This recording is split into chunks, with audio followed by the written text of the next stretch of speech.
Antes de comenzar no olvides suscribirte, darle like y comentar. Puedes seguirme en mis redes sociales para apoyarme y proponerme nuevas historias, enlaces en la descripción. Cazadores de sombras.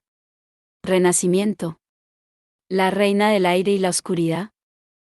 De Cassandra Clare. Capítulo 4. Nada de lo nuestro. Las piras aún ardían cuando la procesión comenzó el regreso a la ciudad. La costumbre era que el humo se alzara durante toda la noche, y que las familias se reunieran en la Plaza del Ángel para velar junto a otros. Aunque Emma pensó que no era probable que los Blackthorne lo hicieran. Se quedarían en su casa, recluidos juntos. Durante toda su vida se habían mantenido aparte para desear el consuelo de otros cazadores de sombras a los que casi ni conocían. Se apartó del resto del grupo, demasiado afectada para intentar hablar con Julian de nuevo delante de su familia. Emma, dijo una voz a su lado. Se volvió y vio a Jem Carstairs. Jem. La sorpresa la dejó sin habla. Jem había sido un hermano silencioso, y aunque era un Carstairs, el parentesco era lejano, sobre todo porque él tenía más de un siglo de edad. Sin embargo, su aspecto era el de un joven de unos 25 años, e iba vestido con tejanos y unos zapatos astrosos. Llevaba un jersey blanco, que Emma supuso que debía de ser su concesión al blanco funerario de los cazadores de sombras. Jem ya no era un cazador de sombras, aunque lo había sido durante muchos años. Jem, susurró Emma, sin querer molestar a nadie de la procesión. Gracias por venir. Quería que supieras lo mucho que lo siento, contestó él.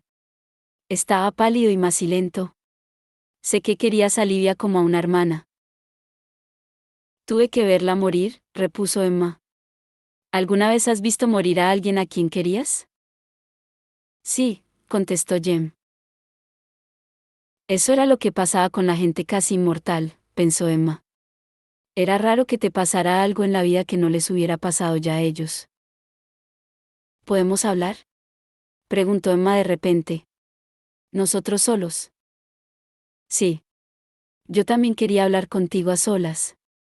Señaló un pequeño montículo a poca distancia, oculto en parte por un grupo de árboles. Emma le susurró a Cristina que se iba a hablar con Jem.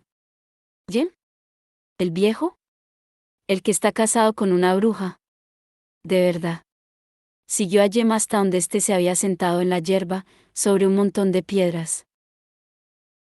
Durante un momento, permanecieron en silencio, ambos contemplando los campos imperecederos. Cuando eras un hermano silencioso, ¿quemaste a gente?, preguntó Emma de golpe. Jem la miró. Sus ojos estaban muy oscuros. Ayudé a encender las piras, sí, contestó.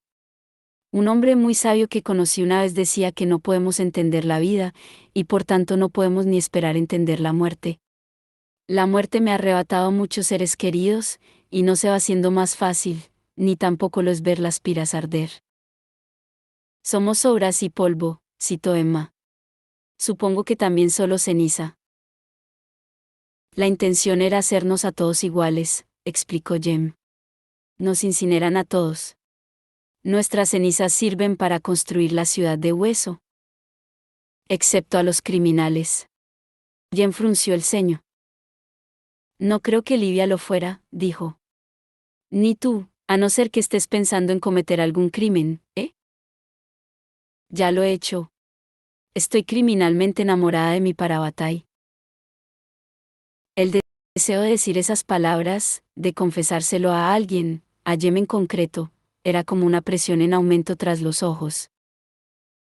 ¿Alguna vez tu Parabatai se apartó de ti?, preguntó apresuradamente. Cuando, ya sabes, querías hablar. La gente hace cosas raras cuando ha perdido a alguien, contestó Jem. Antes, te estaba observando desde la distancia. He visto a Julian subir a lo alto de la pira por su hermano. Sé lo mucho que siempre ha querido a esos niños. Nada que diga o haga ahora, en estos días primeros y peores, lo hace realmente el auténtico Julian. Además, añadió con una ligera sonrisa, ser Parabatay es complicado. Una vez le pegué a mi Parabatay en la cara. ¿Qué hiciste qué? Lo que he dicho. Jem pareció disfrutar con su perplejidad. Golpeé a mi Parabatay, lo amaba más que a nada de lo que he amado en este mundo. Excepto a Tessa, y lo golpeé en el rostro porque se me estaba rompiendo el corazón. No puedo juzgar a nadie. Tessa, exclamó Emma. ¿Dónde está? Jem apretó el puño. ¿Sabes lo de la enfermedad de los brujos? Emma recordó haber oído hablar de la debilidad de Magnus, de la rapidez con que se agotaba su magia. Y que eso no solo le pasaba a él, sino también a otros brujos. ¿Está enferma Tessa? No, contestó Jem. Lo estuvo, pero se recuperó. Entonces, los brujos se pueden curar. Tessa es la única que ha superado la enfermedad. Cree que está protegida por su sangre de cazadora de sombras. Pero cada vez más brujos están cayendo enfermos, y los que son más viejos, los que han usado más magia y más poder mágico, enferman primero. Como Magnus, susurró Emma. ¿Y qué sabe Tessa de eso? ¿Qué han averiguado? Tessa cree que puede tener relación con los hechizos que Malcolm Fade usó para resucitar a Annabel, explicó Jem. Empleó las líneas ley para potenciar su magia nigromántica. Si las líneas están envenenadas con esa oscuridad, podrían estar transmitiendo ese veneno a todos los brujos que las usen. ¿Y no pueden dejar de usarlas? Solo hay unas cuantas fuentes de poder, respondió Jem. Las líneas ley son las más fáciles.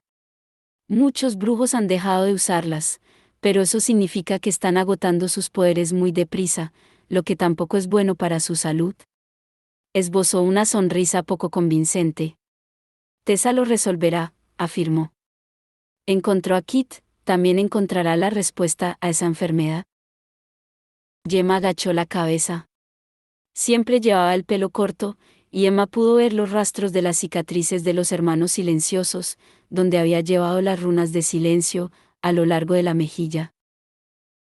Justamente quería hablarte de Kit, continuó Jem. En parte, he venido por eso. ¿De verdad? ¿Por Kit?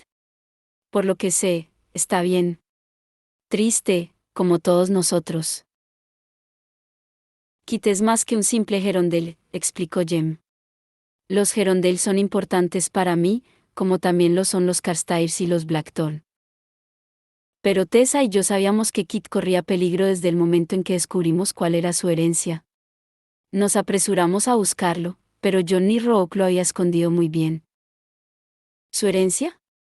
Johnny Rourke era un estafador y Kit dice que su madre era una bailarina exótica en Las Vegas. Sí, Johnny era un estafador, pero también tenía sangre de cazador de sombras en las venas. De hacía mucho tiempo, seguramente cientos de años. Pero eso no es lo importante de Kit. Lo que es importante lo heredó de su madre. Vaciló un instante. La familia de la madre de Kit lleva generaciones siendo cazada por las hadas. El reino Celi se ha dedicado a su destrucción, y Kit es el último de su linaje. Emma se dejó caer de lado sobre la hierba. No más hadas, gruñó. Jem sonrió, pero había preocupación en sus ojos. La madre de Kit fue asesinada por un jinete, continuó Jem. Fal. Creo que lo conoces. Creo que lo maté, repuso Emma. Volvió a incorporarse. Y ahora me alegro. ¿Asesinó a la madre de Kit? Eso es horrible.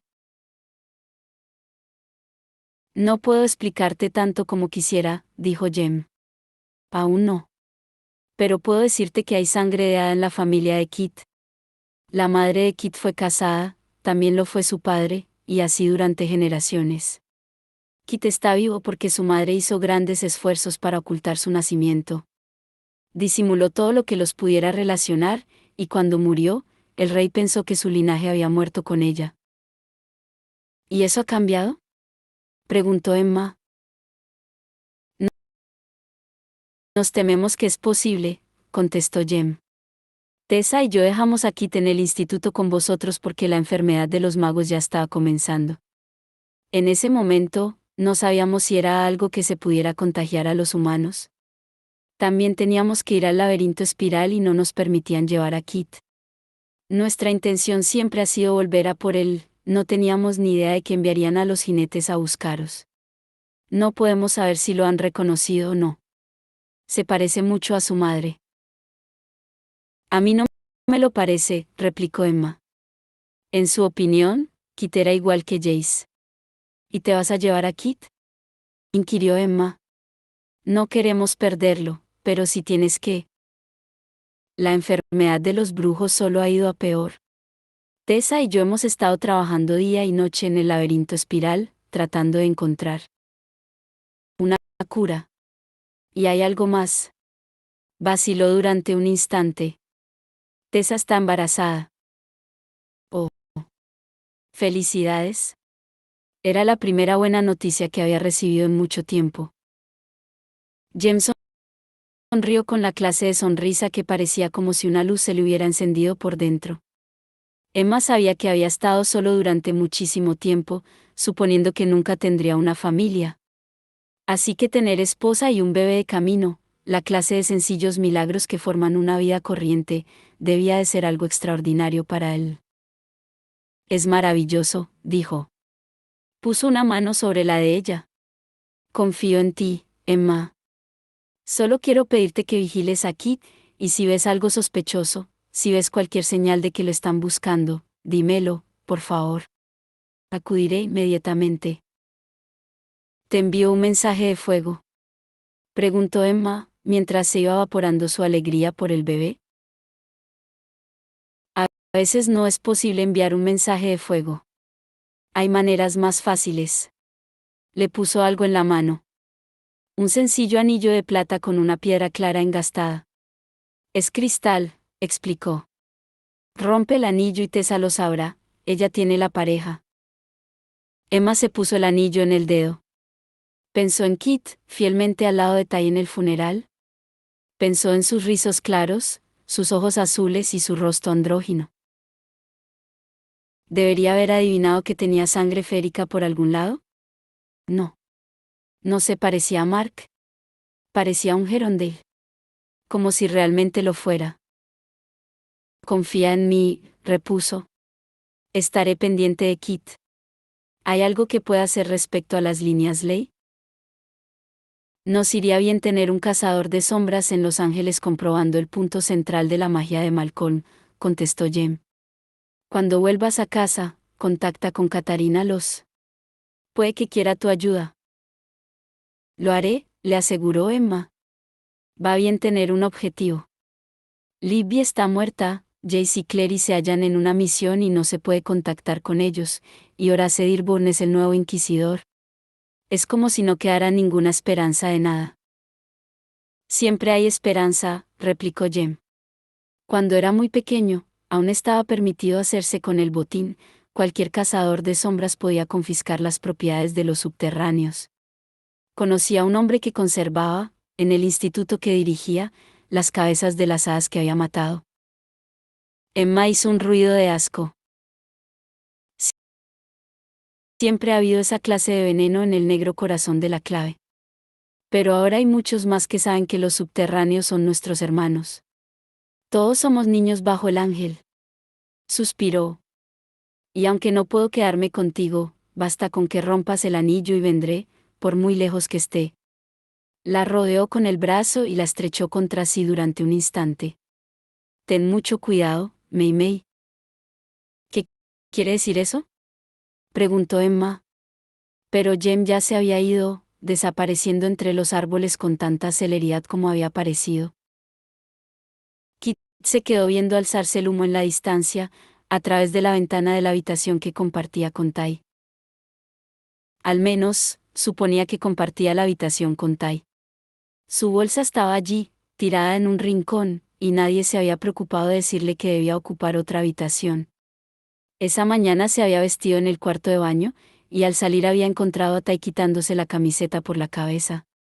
Sus marcas estaban más negras de lo normal, quizá porque tenía la piel muy pálida. Se lo veía tan delicado. Kit había tenido que apartar la mirada de la curva de los omóplatos, de la fragilidad de la columna. ¿Cómo podía tener ese aspecto y ser fuerte para luchar contra demonios? En ese momento, Tai se encontraba abajo, con el resto de la familia.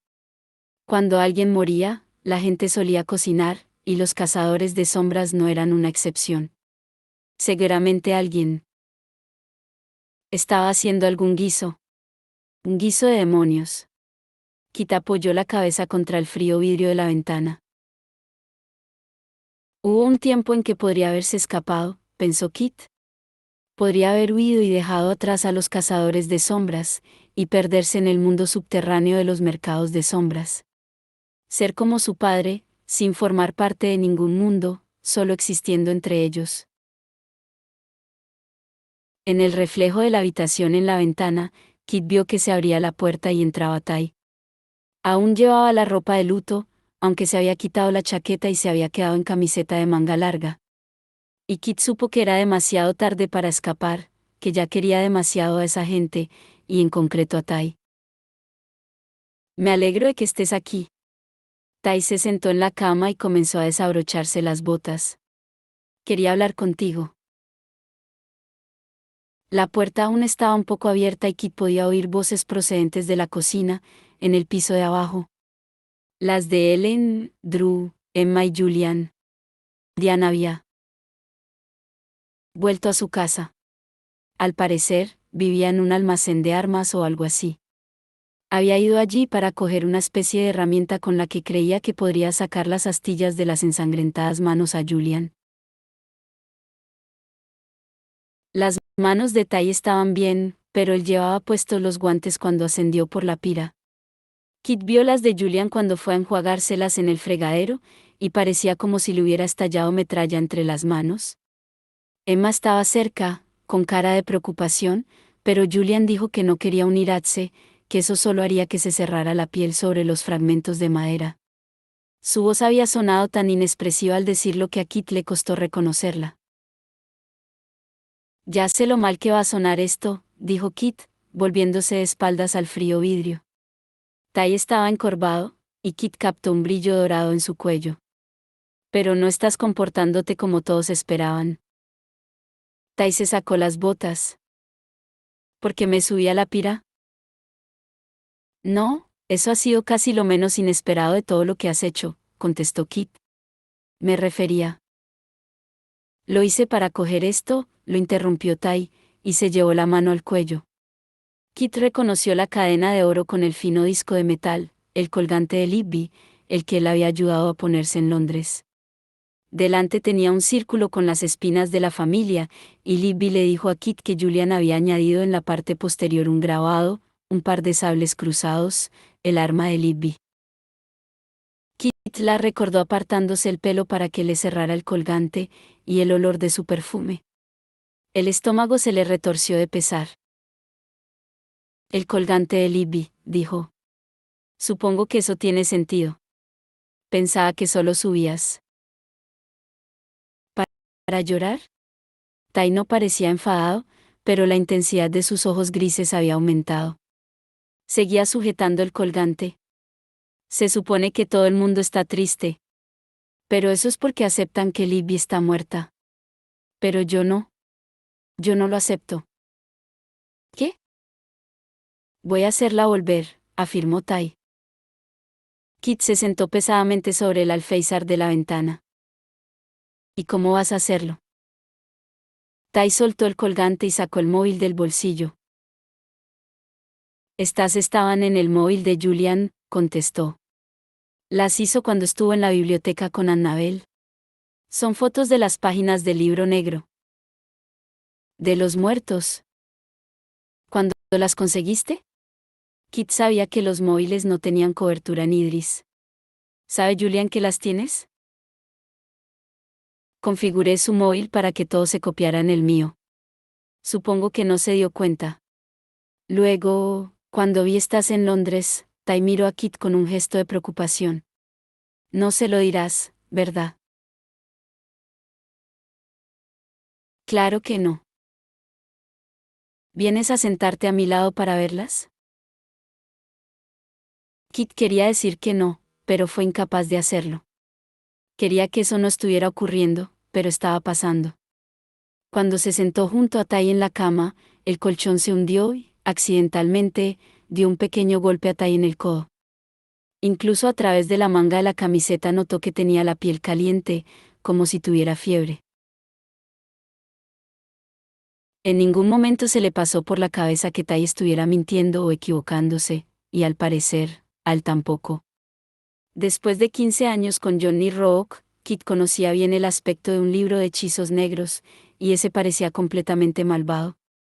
Hechizos en una escritura piñada cubrían las páginas, junto con inquietantes dibujos de cadáveres saliendo de la tumba, rostros que gritaban y esqueletos requemados.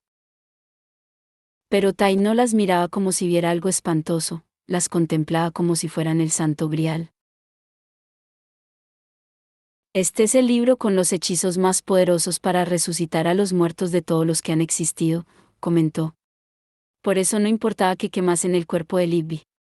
Con hechizos como estos, la podremos resucitar completa sin importar lo que le haya pasado, ni cuánto tiempo haga. Se detuvo y respiró entrecortadamente.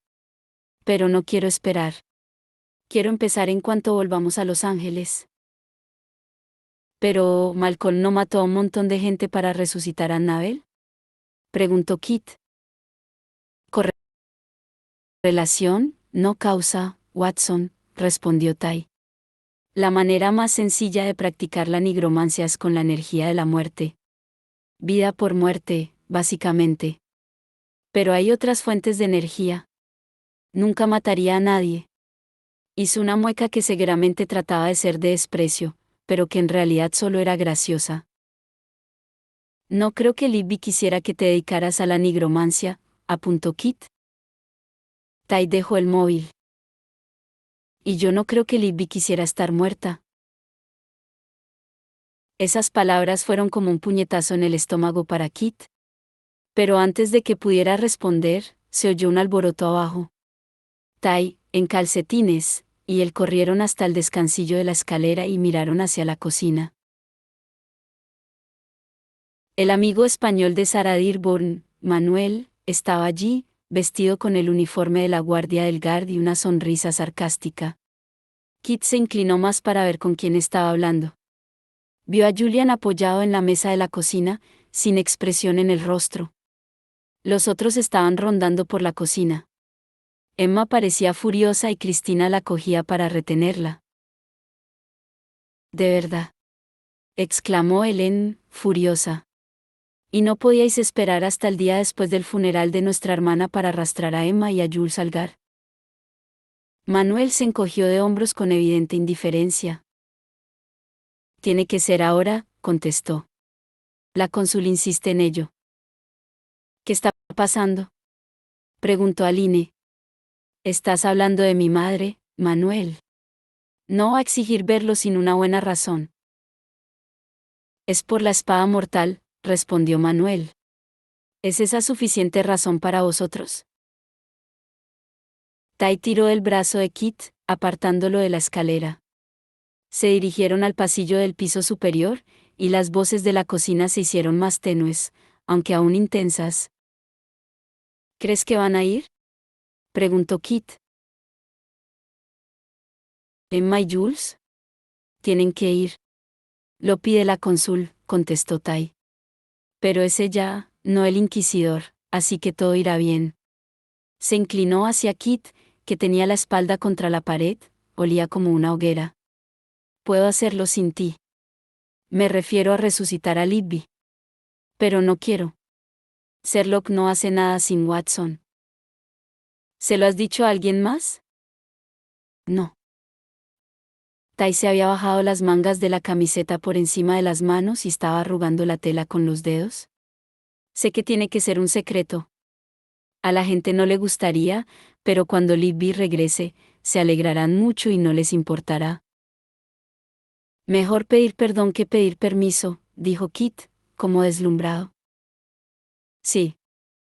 Tai no miraba directamente a Kit, nunca lo hacía, pero los ojos se le iluminaron de esperanza. Bajo la tenue luz del pasillo, el gris de sus pupilas era tan pálido que parecía lágrimas. Kit pensó en Tai durmiendo, en que había dormido todo el día de la muerte de Libby hasta bien entrada la noche, y en cómo lo había observado dormir, aterrorizado por lo que pudiera ocurrir cuando se despertara. Todos habían estado aterrorizados. Pensaban que Tai se derrumbaría. Kit recordaba a Julian inclinado sobre Tai mientras éste dormía, acariciándole el cabello con una mano mientras rezaba. Kit ni siquiera sabía que los cazadores de sombras rezaban, pero sin duda Julian lo había hecho. Todos pensaron que Tai se desmoronaría en un mundo sin su hermana, que se convertiría en cenizas, igual que el cadáver de Libby. Y ahora estaba pidiéndole a Kit que lo ayudara, diciendo que no lo quería hacer sin él. ¿Y si Kit le decía que no y Tai se desmoronaba por la presión de tratar de hacerlo solo? ¿Y si Kit le arrebataba su última esperanza y Tai se derrumbaba por eso? ¿Me necesitas?, preguntó Kit lentamente. Sí. Entonces, te ayudaré, dijo, sabiendo que estaba cometiendo un gran error. Hacía frío en el escolamántico, incluso en verano. La escuela había sido excavada en el interior de la ladera de una montaña, con amplias ventanas que se abrían a lo largo del barranco. Proporcionaban luz, al igual que lo hacían las grandes arañas en casi todas las salas, pero no calor. El helor del lago que había abajo, profundo y negro bajo la luna, parecía haberse filtrado en los muros de piedra y el suelo irradiar hacia afuera, lo que hacía que, incluso a principios de septiembre, Diego Rocío Rosales llevara un grueso jersey, unos vaqueros y un abrigo encima. Polvorientos candeleros de luz mágica proyectaban su sombra, larga y delgada, ante él mientras recorría el pasillo hacia la biblioteca. En su opinión, el escolamántico necesitaba una renovación urgente. La única vez que su hermano Jaime había visitado la escuela, dijo que parecía que lo hubiera decorado Drácula. Por desgracia, era cierto. Por todas partes había arañas de hierro, que hacían estornudar a Kieran, candeleros de bronce con forma de dragón que sujetaban viejísimas piedras de luz mágica y cavernosas chimeneas flanqueadas por ángeles tallados, enormes y amenazadores. Las comidas comunales se tomaban en una larga mesa donde podría haber cabido la población de Bélgica, aunque, de momento, había menos de 20 personas residiendo en la escuela. La mayoría de los profesores y los alumnos estaban en su casa o en Idris. Esto facilitaba a Diego la tarea de ocultar a un príncipe hada en la escuela. La idea de esconder a Kieran en el escolamántico lo había puesto nervioso, no se le daba bien mentir, y el esfuerzo de mantener una relación con Sara ya lo había agotado. Pero Cristina le pidió que lo escondiera, y él habría hecho cualquier cosa por ella. Llegó al final del pasillo, donde se hallaba la puerta de la biblioteca. Tiempo atrás, la palabra biblioteca, en letras doradas, había adornado la puerta. Pero ya solo quedaba la silueta de las letras. Las bisagras chirriaron como ratones asustados cuando Diego empujó la puerta para abrirla. La primera vez que le habían enseñado la biblioteca pensó que era una broma. Una enorme sala, en el piso más alto del escolamántico, donde el techo estaba hecho de un grueso cristal que filtraba la luz. Durante el tiempo que la escuela permaneció desierta, unos enormes árboles habían echado raíces en la tierra bajo el suelo. Kieran comentó que parecían tener la fuerza de los robles feéricos. Nadie tenía ni el tiempo ni el dinero para arrancarlos. Se habían quedado allí, rodeados del polvo de las piedras rotas, las raíces habían quebrado el suelo y serpenteaban entre las sillas y los estantes. Las ramas se extendían por encima y formaban un toldo sobre las estanterías que cubría las sillas y el suelo de hojas muertas. Algunas veces, Diego se preguntaba si a Kieran le gustaba estar allí porque le recordaba un bosque. Se pasaba la mayor parte del tiempo en el asiento de la ventana, leyendo, algo malhumorado, todo lo que había en la sección de las hadas. Había hecho una pila con los libros que consideraba que reflejaban la verdad. Era una pila pequeña. Alzó la mirada cuando entró Diego. Su pelo era de un negro azulado, el color del agua al otro lado de la ventana. Había puesto 2 libros en la pila de los creíbles y estaba leyendo un tercero, Los hábitos de apareo de los Noceli. No conozco a nadie en Fera que se haya casado con una cabra, comentó, irritado. Ni en la corte Celi ni en la Noceli. No, no te lo tomes como algo personal, repuso Diego. Acercó una silla y se sentó frente a Kieran. Podía ver a ambos reflejados en la ventana. Las huesudas muñecas de Kieran sobresalían de las mangas de su uniforme prestado. La ropa de Diego le quedaba demasiado grande, así que Ryan Maduauchi se había ofrecido a prestarle algo. No parecía molestarle que Diego estuviera ocultando a una hada en su dormitorio, pero muy pocas cosas alteraban la calma de Ryan. Divya, por otro lado, la otra gran amiga de Diego en la escuela, daba un respingo y se ponía alerta siempre que alguien mencionaba que iba a la biblioteca, a pesar de la asombrosa capacidad que tenía Kieran de ocultarse. Divya y Ryan eran los únicos a los que Diego había explicado lo de Kieran, sobre todo porque eran las únicas personas de las que se hallaban en ese momento en el escolamántico en las que confiaba. Solo había un profesor designado, el profesor Gladstone, que en ese momento estaba en Idris para el funeral del inquisidor. Además, aunque hubo un tiempo en que Diego hubiera confiado en un profesor sin pensárselo 2 veces, ese tiempo había pasado. ¿Has sabido algo de Idris? Le preguntó Kieran sin levantar la vista del libro. ¿Quieres decir de Mark?, repuso Diego. Y no tengo noticias suyas. No soy su persona favorita. Kieran alzó la mirada. ¿Lo eres de alguien?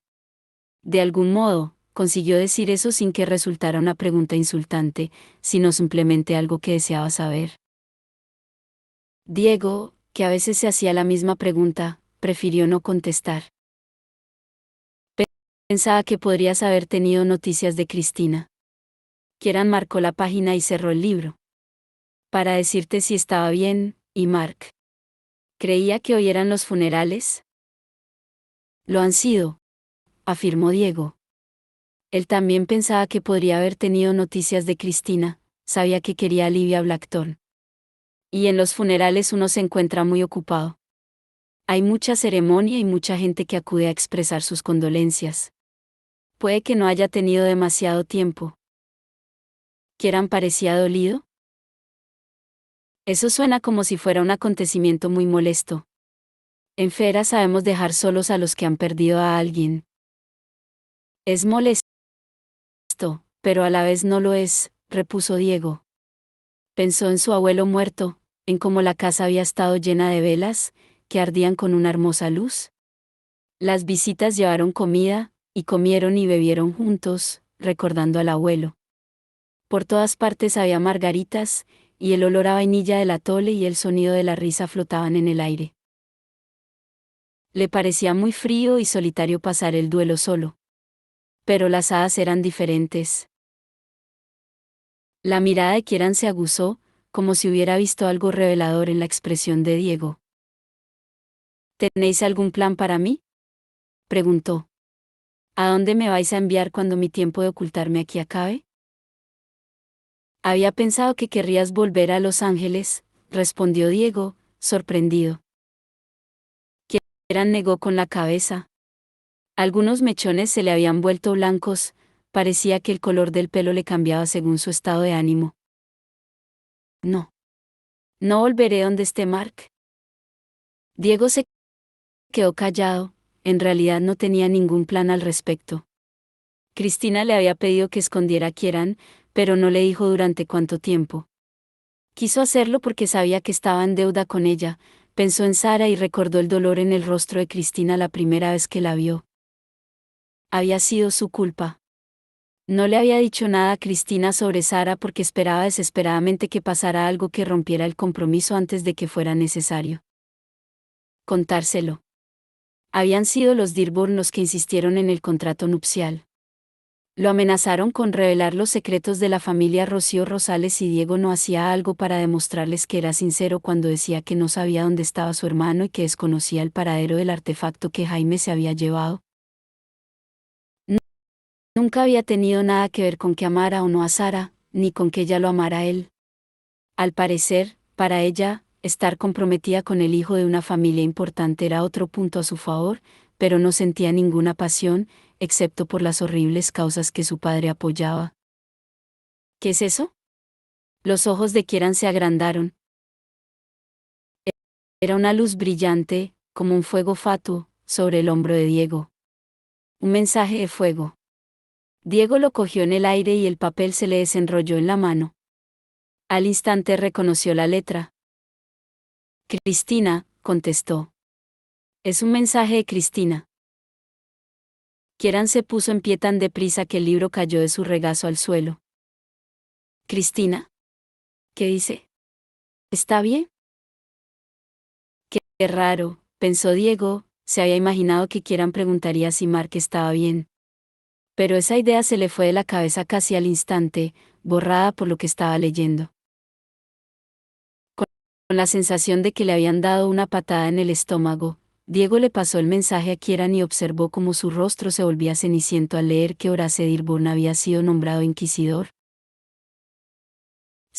Sin duda, esto es un guantazo en el rostro de los Blackthorn, dijo Kieran. Le temblaba la mano. Se les habrá partido el corazón, como también a Cristina. Y es un hombre peligroso. Un hombre letal. Miró a Diego con ojos negros como la noche y grises como la tormenta. ¿Qué podemos hacer? Es evidente que no sé nada de la gente, respondió Diego, pensando en Sara, en Jaime y en todas las mentiras que había dicho y en que ninguna de ellas había logrado el objetivo que perseguía, sino que aún lo habían puesto peor. Nadie debería pedirme que resolviera nada. Mientras Kieran lo miraba perplejo, Diego enterró el rostro entre las manos. Ya sé que estas palabras pueden parecer vacías en este momento, dijo Gia. Pero siento mucho lo de Livia. Tienes razón, replicó Julian. Suenan vacías. Era como si el dolor hubiera lanzado a Julian a una bañera de hielo, pensó Emma. Todo en él era frío, los ojos, la expresión, el tono de la voz. Trató de recordar al chico que se había aferrado a ella con tanta pasión la noche anterior, pero parecía estar a millones de kilómetros de allí. Era por la tarde, y las torres de los demonios dominaban el horizonte de Alacante como una tira de diamantes quebrados. Emma miró alrededor y recordó la última vez que había estado en esa sala, tenía 12 años, y la había impresionado mucho su elegancia, con las gruesas alfombras y el escritorio de brillante caoba. En este momento, Julián, Diana y ella se hallaban sentados en los sillones orejeros ante el escritorio de Gia. Diana parecía furiosa. Julián no tenía ninguna expresión. Estos chicos están agotados y sufriendo, dijo Diana. Respeto tu criterio, Gia, pero, ¿tiene que ser ahora? Sí, respondió ella, porque Horace Dearborn quiere interrogar a Ellen y a Mark, y a cualquier otro subterráneo o medio subterráneo de Alacante. Magnus y Alec ya están preparando las maletas para salir por un portal esta misma noche. Evelyn Smith ha regresado al Instituto de Londres para poder volver a casa a Nueva York. Gia se apretó la frente con los dedos. Creí que querríais que Ellen y Mark también se marcharan. ¿Qué quiere hacer qué? Emma se incorporó, indignada. No puedes permitírselo. No tengo alternativa. Ha sido elegido por mayoría. Ya frunció el ceño. Interrogar a la gente es lo que hace el inquisidor, esa decisión queda a su juicio. Horace Dearborn no tiene juicio, replicó Diana. Por eso os estoy advirtiendo, repuso Gia. Sugiero que Ellen y Mark, y Aline, porque no va a querer dejar a Ellen, crucen un portal a Los Ángeles esta noche. Hubo un momento de silencio. ¿Estás ofreciendo enviar a Ellen a Los Ángeles? Dijo Julian finalmente. ¿No a la isla de Brangel? Estoy sugiriendo que Ellen y Aline dirijan temporalmente el Instituto de Los Ángeles, contestó Gia, y Emma se quedó boquiabierta. Como cónsul, esa decisión me corresponde a mí, y creo que puedo hacerlo ahora, mientras Dearborn no está pendiente de ello. ¿Nos estás diciendo que deberíamos regresar todos? Preguntó Emma. ¿Y que Ellen y Aline pueden venir con nosotros? Eso es maravilloso, es. No, no se refiere a todos nosotros, dijo Julian. Tenía ambas manos vendadas. Se había sacado él mismo la mayoría de las astillas con la punta de un cuchillo afilado, y los vendajes estaban manchados de sangre. No parecía notarlo. Emma sí que había notado dolor, viendo cómo se abría la piel con el cuchillo, pero él no había vacilado ni un instante. Se refiere a Diana. Tú y yo nos vamos a quedar aquí, en Idris. Siempre has sido muy listo, Julian, reconoció Gia, aunque no como si admirara demasiado esa cualidad. Si Ellen y Mark no están aquí, nos interrogará a nosotros, repuso Julian. ¿No es cierto? No, soltó Diana. Son niños. Sí, replicó Gia. Y uno de ellos ha roto la espada mortal. El inquisidor, como todos los demás, está desesperado por saber cómo. Cortana es una espada legendaria, pero sigue siendo solo una espada. No debía haber sido capaz de quebrar Mayartach. Puede preguntarme lo que quiera, pero yo no sé por qué se rompió, contestó Emma. Paré el golpe de Annabel porque estaba tratando de matarme. Fue en defensa propia. La gente está aterrorizada. Y el miedo no es lógico, dijo Gia. Gracias al ángel que la copa y el espejo están bien. Suspiró. Este era el peor momento posible para que se rompiera la espada mortal, en un tiempo de grave inestabilidad y ante la posibilidad de una guerra con las hadas. Y después, el rey Noseli se llevó a Annabel del salón de consejo. No. ¿Comprendéis que la clave no olvida que fuisteis vosotros quienes la trajisteis aquí? Fui yo. Julian tenía los labios apretados. Emma no tuvo nada que ver. Emma notó una leve chispa de alivio en medio del miedo. Sigue cubriéndome las espaldas. Ya se miró las manos. Si os enviara a todos a casa ahora, habría una revuelta. Si permitimos que Dearborn nos interrogue, la atención pública pasará a fijarse en otra cosa. La corte sospecha de vuestra lealtad, sobre todo por Ellen y Mark. Julian soltó una seca carcajada. ¿Sospechan de nosotros por nuestros hermanos? Más que porque traje a esa cosa, porque traje a Annabel a la ciudad. Pero parece que lo importante es la sangre de Mark y Ellen. La sangre siempre importa, para cierto tipo de gente que lleva la maldad en su interior, respondió Gia, y había una amargura poco frecuente en su voz. Se pasó la mano por la cara. No te pido que estés de su lado. No pido eso. Pero hacerle entender que fuisteis víctimas de Annabel.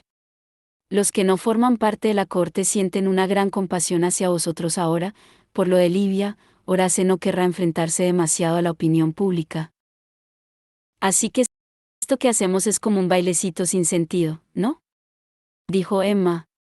Dejamos que el inquisidor nos interrogue, más que nada para quedar bien, y luego podemos irnos a casa. ¿Es eso? Ya sonrió torvamente. Ahora empiezas a entender la política. ¿Y no te preocupa poner a Aline y Ellen como directoras del Instituto de Los Ángeles? Teniendo en cuenta las sospechas de la corte sobre Ellen, preguntó Diana. ¿Será solo Aline? Julian miró fijamente a Gia, la hija de la cónsul. Ellen no dirigirá nada. Así es, reconoció Gia, y no, a mí tampoco me gusta. Pero puede ser una oportunidad para mantenerlas permanentemente lejos de la isla de Brangel. Por eso os estoy pidiendo ayuda, a los tres. ¿También me va a interrogar a mí? Había tensión en la voz de Diana. No, contestó Gia. Pero me gustaría contar con tu ayuda. como me ayudaste antes con aquellos dosieres. ¿Dosieres? Repitió Emma. Porque ahora son importantes los dosieres.